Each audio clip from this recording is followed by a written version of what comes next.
नमस्ते दोस्तों, स्वागत है आप सभी का डे 5 के प्रोजेक्ट सीरीज में। इस वीडियो में हम बनाने वाले हैं एक मिनी प्रोजेक्ट जिसमें हम करेंगे मल्टीप्लिकेशन टेबल जनरेटर। तो चलिए इस प्रोजेक्ट को स्टार्ट करने के लिए हमारे पाइथन आईडी को ओपन करते हैं।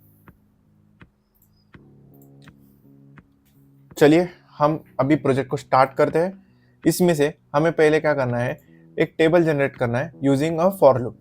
तो चलिए एक टेबल को जनरेट करते हैं। उसके लिए हम पहले एक वेरिएबल डिक्लेयर करते हैं और साथ ही में यूजर से इनपुट लेते हैं। मैं वेरिएबल डिक्लेयर कर रहा हूँ नंबर नाम का, और उसमें हम यूजर से इनपुट लेंगे इंटीजर में। तो मैं इंट फंक्शन लूँगा और उसके बाद इनपुट यूजर से इनपुट लेने के लिए, और फिर हम लिखेंगे यहाँ पे enter a number for its multiplication table.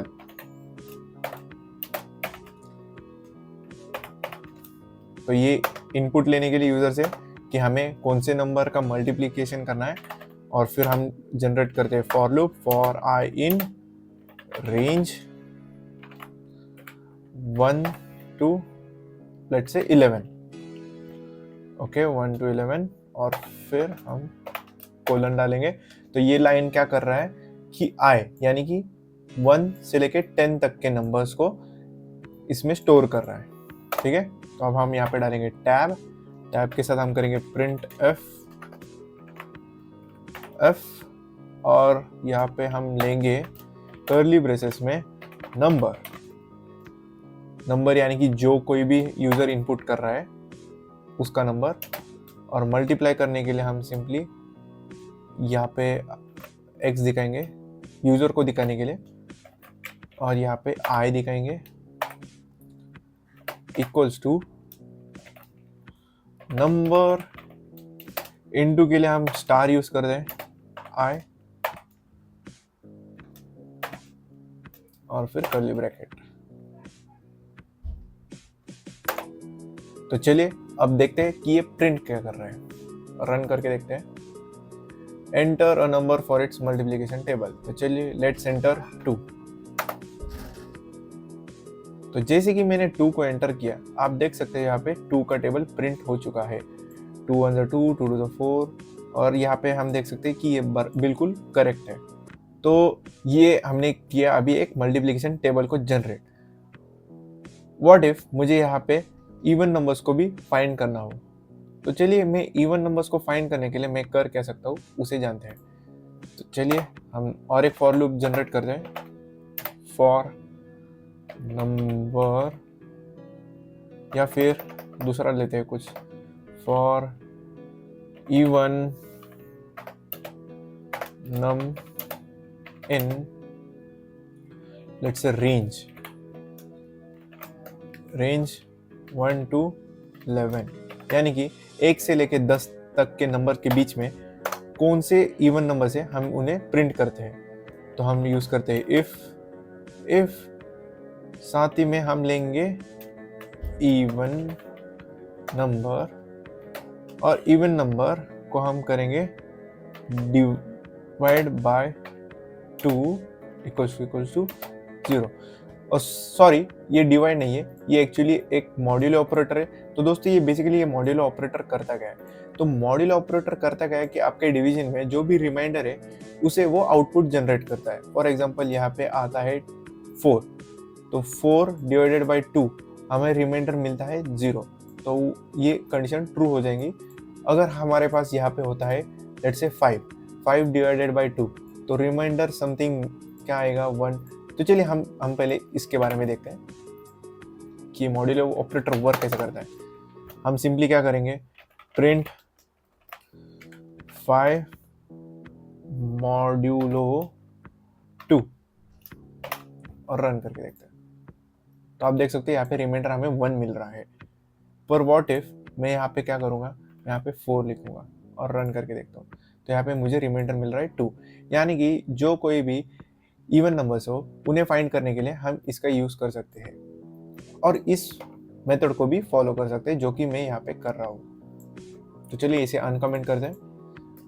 और अगर इवन नंबर यानी कि जो कोई भी नंबर 1 से लेके 10 2 से डिवाइड होने के बाद उसका रिमाइंडर 0 आता है तो ऑफकोर्स वो इवन नंबर ही कंसिडर किया जाएगा, तो उसे प्रिंट करते हैं। यहाँ पे आप एक 4 टाइम्स एंटर स्पेस भी दबा सकते हो या फिर सिंपली टैब दबा के भी आप इंडेंट कर सकते हो। तो यहाँ पे मैं करूँगा प्रिंट करूँगा उस पर्टिकुलर इवन नम को, और यहाँ पे हम प्रिंट एफ का भी यूज़ कर सकते हैं। तो लेट्स यूज प्रिंट एफ करके मैं कर्ली ब्रेसेस में डालूंगा even num is an even number, और साथ ही में इसे क्लोज भी कर देता हूँ। और यहाँ पे मुझे कुछ एरर मिल रहा है, ओके यहाँ पे क्लोजिंग ब्रैकेट नहीं डाला है, और एक एरर है, ओके यहाँ पे यस, फिर भी मुझे कुछ एरर मिल रहा है। तो चलिए डीबग करते हैं कि ये एरर क्या है।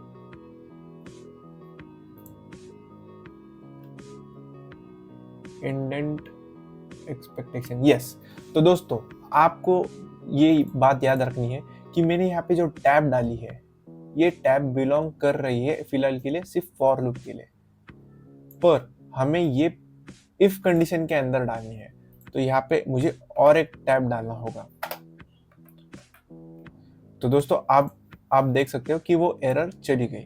तो दोस्तों अगर हमें इफ ब्लॉक ऑफ कोड के अंदर लिखना है, यानी कि इफ स्टेटमेंट के अंदर वो कोड लिखना है, तो हमें ये याद रखना होगा कि इफ से लेके हमें 4 स्पेसेस ऐड करना है, यानी कि 4 इंडेंटेशन को फॉलो करना होगा, तब जाके वो स्टेटमेंट इफ कंडीशन के अंदर ही कंसिडर होगी, अदरवाइज वो फॉर लूप के अंदर कंसिडर होगी। ठीक है, तो चलिए अब इसे रन करके देखते हैं।